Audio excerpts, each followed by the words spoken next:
But do you want to talk about the elephant in the room before we go to the folks' questions? The Moxley business. Oh, is that the elephant in the room? Let's get it over with. I didn't know that was the elephant in the room. Okay. It's the elephant in the room to me that shows that Tony Khan has, I can't say lost control of his company because he never had any control, but he doesn't have any control over his company, his employees, people he pays massive amounts of money to.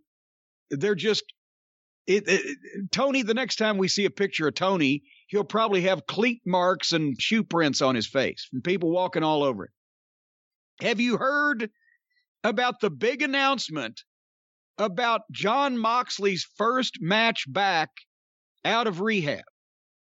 I saw something on social media that he was having a match with Game Changer Wrestling, I believe.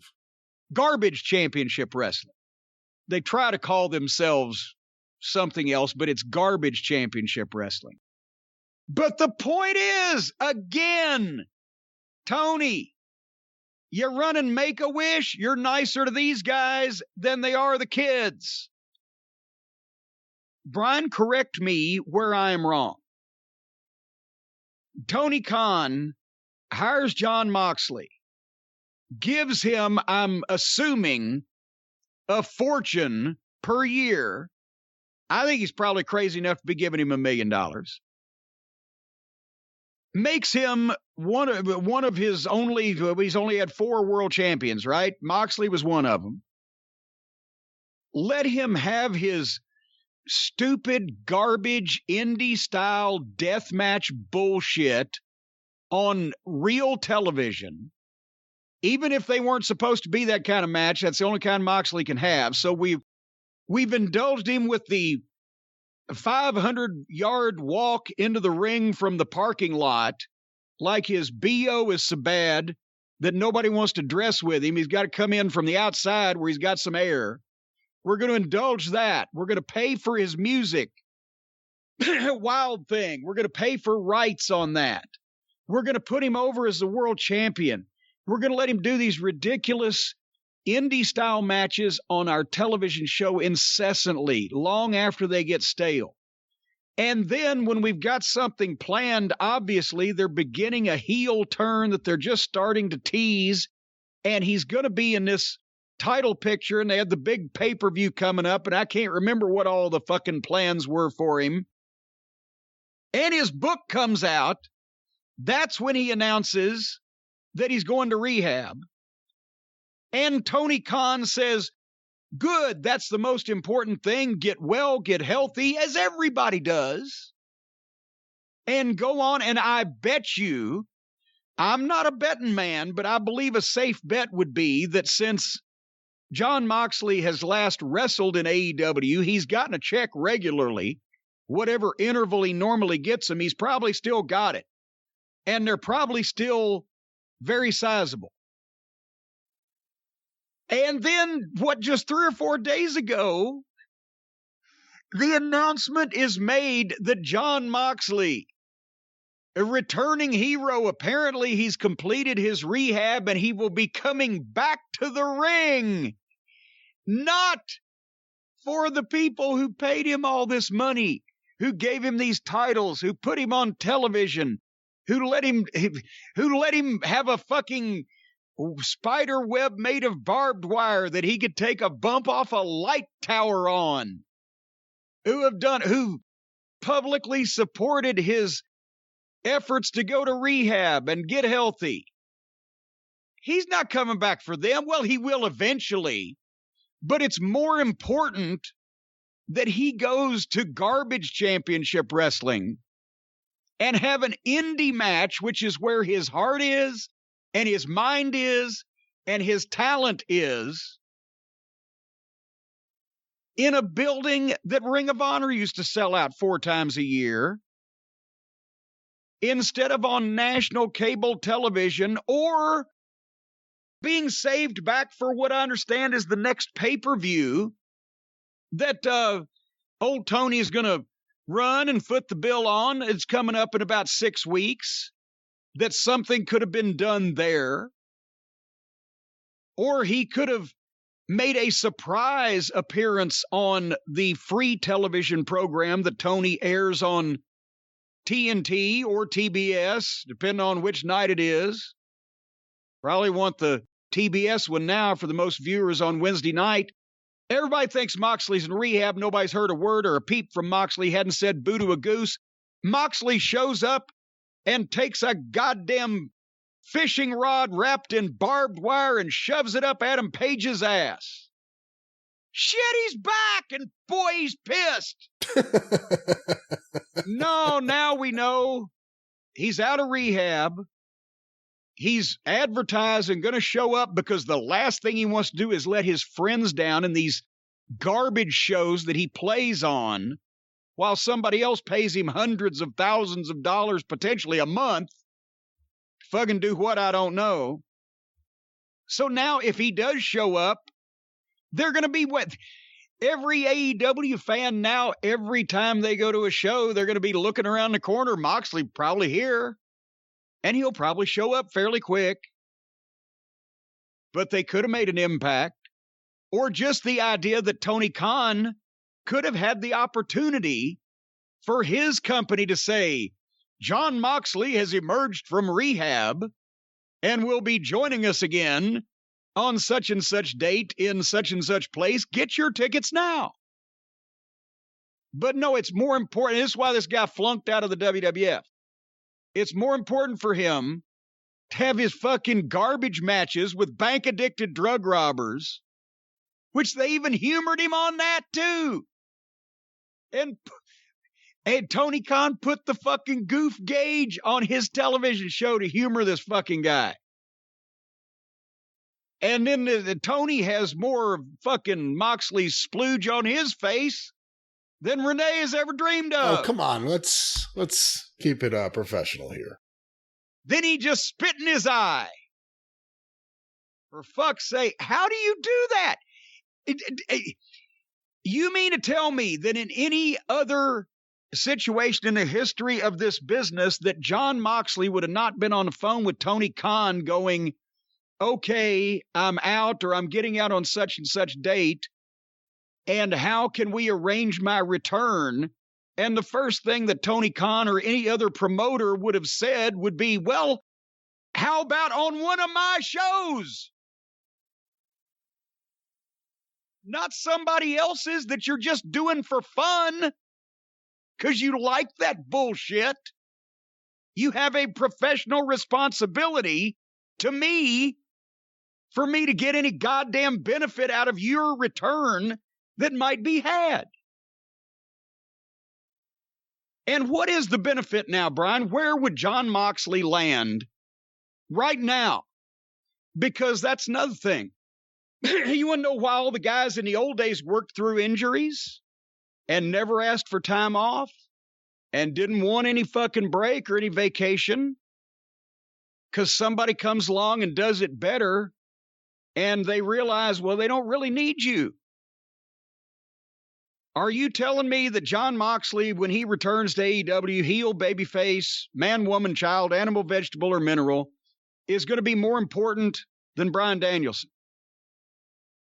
No, I'm not saying he's going to be more important than Bryan Danielson, no. Okay. It's going to be more important than CM Punk? No, of course not. No.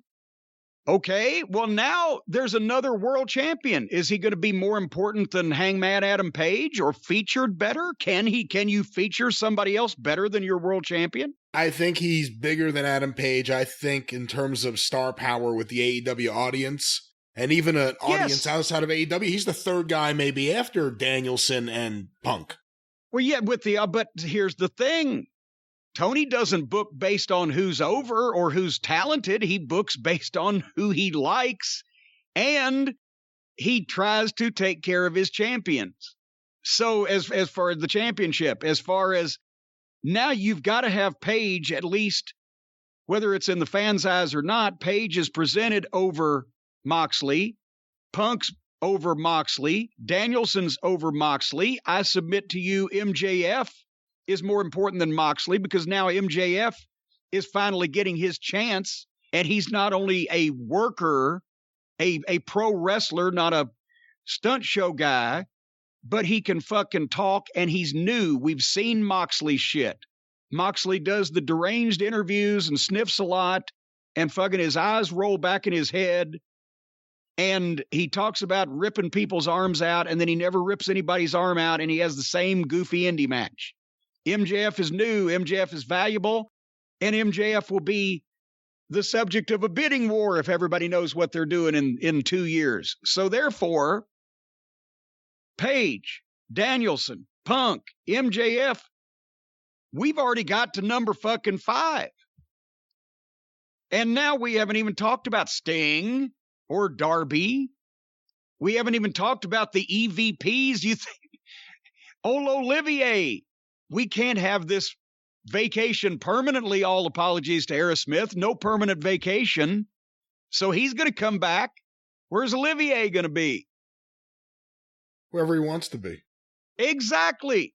So Moxley picked a bad time to go on vacation. He'll be fine. No, but Moxley coming back, Moxley working for the company he's about to work for, that's approved by Tony Khan, so he's not doing anything behind Tony's back. If Tony approves it... Well, of course. And he asked for it. It's not his fault. Because he has no balls, and he has no control, and he has no business sense because he's never done this before, and he doesn't know how to tell people what to fucking do. So, because refer back to C has no balls. And when they were on the phone... what do you think? Jesus Christ. Let's say when Austin got dropped on his head, SummerSlam 97, and he was in the fucking designated injured list all that time.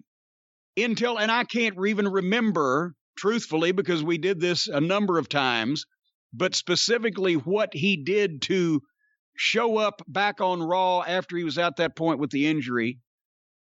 But he never had a conversation with Vince McMahon on the phone where he called Vince and said, well, you know, Vince, I'm ready to come back to television, but I want to work this independent show first.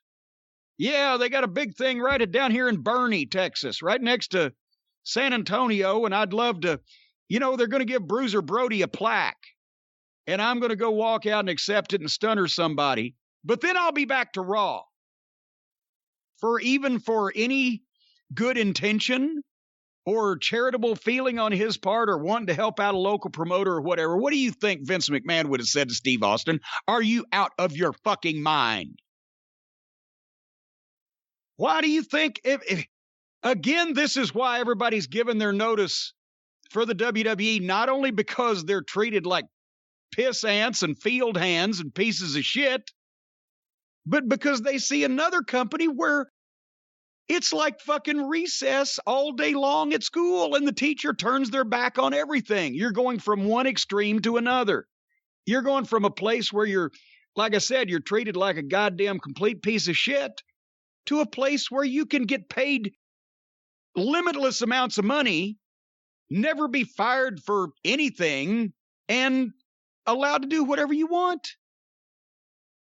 Except if the EVPs think you're better than they are and don't want you to show it. Then you're not allowed to do everything you want. Otherwise than that, you're pretty much allowed to do anything you want. But my God, I will say to Jon Moxley now the same thing that I said to Vince McMahon when he wanted to beat Antonio Pena's champion in 4 minutes on syndication. I said, well, you've got him down there on the floor. Why don't you just piss in his mouth while you're at it? If he wanted to play and have his little hobby instead of putting together, you know, model airplanes, if he wants to go do garbage shows and Tony Khan is willing to let him do it, well, then that's fine and dandy. But your first responsibility is to your fucking job and your business and your profession. If Tony Khan is going to put up with everything he's put up from this guy already, and he announces his return for, yeah, good God. No wonder I know they love to pal around with Tony down there, but how long do you think after he leaves the room before they start laughing and rolling their eyes? I don't know. But it's your show. It's my show. I got all these questions about how you secretly work for AEW. I guess I won't ask any of them this week here on the show. Do you mean that I was somewhat somewhat prescient in stopping those questions before they started by going on a rant about how the boss of AEW has no balls. If you don't like what they're doing, why don't you just get a painting made of what you like? Well, that's something that now that we're creating a lot of new memories, Brian. We're creating a lot of new memories these days because we've talked about our friends before at Paint Your Life and how that they can commemorate great moments in your life, people in your family, friends, loved ones.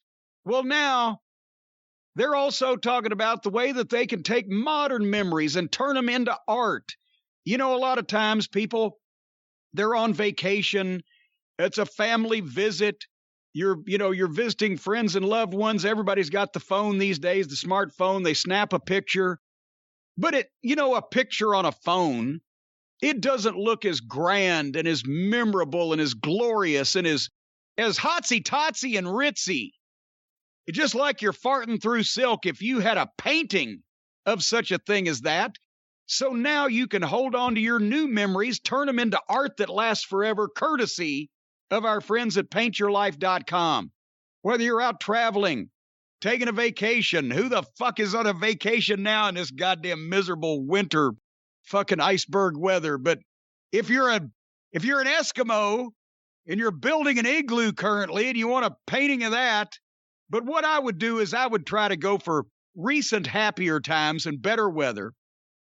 And whether it's a gift for a birthday or anniversary or a wedding or whatever, paintyourlife.com and their team of world-class artists can turn your photograph into a painting, into art that lasts forever. Look how long the Mona Lisa has been around. People will be looking at your fucking grandmother 500 years from now and thinking that she was a big deal because somebody made a painting of her. Brian, did I ever tell you about my grandmother, Coco? She was a lovely old woman. Do you know what I would say to her if she was standing here in front of me right now? Oh, no. I don't. I'd say, Coco, what are you doing? You've been dead for 30 years. But anyway, Coco. Folks, you can choose from a team of world-class artists and work with them until every detail is perfect. And the user-friendly platform at Paint Your Life makes it easy to order a custom-made, hand-painted portrait in less than 5 minutes. And you can receive your portrait in as little as 2 weeks. You can send any picture. We've talked about it, and they will go from there. So, folks, once again, paintyourlife.com, and there's no risk. If you don't love the final painting, your money is refunded, guaranteed. As a matter of fact, if you buy the deluxe model and you get a painting of a family member and you don't love it, they will not only refund your money for the painting, they will send somebody to collect that family member and give you a new one. No, they will not. You could get on the premium plan, you can get new grandparents. There will be no one sent to your house. You have nothing to worry about, whether you have a security system or not. Paint Your Life is ready to take care of you with a fine oil painting. There will be no hostages. There will be no hostages, but there will be plenty of compliments and fond wishes over the finished product. Folks, if you want to get 20% off your painting at Paint Your Life, you got to do some work here and free shipping. You got to text the word DRIVE, D-R-I-V-E, to 64,000. That is DRIVE to 64,000, 64000. And that's 20% off and free shipping if you do those things. Paint Your Life. Celebrate the moments that matter most. Terms apply. Available at paintyourlife.com/terms. I thought you could get new grandparents.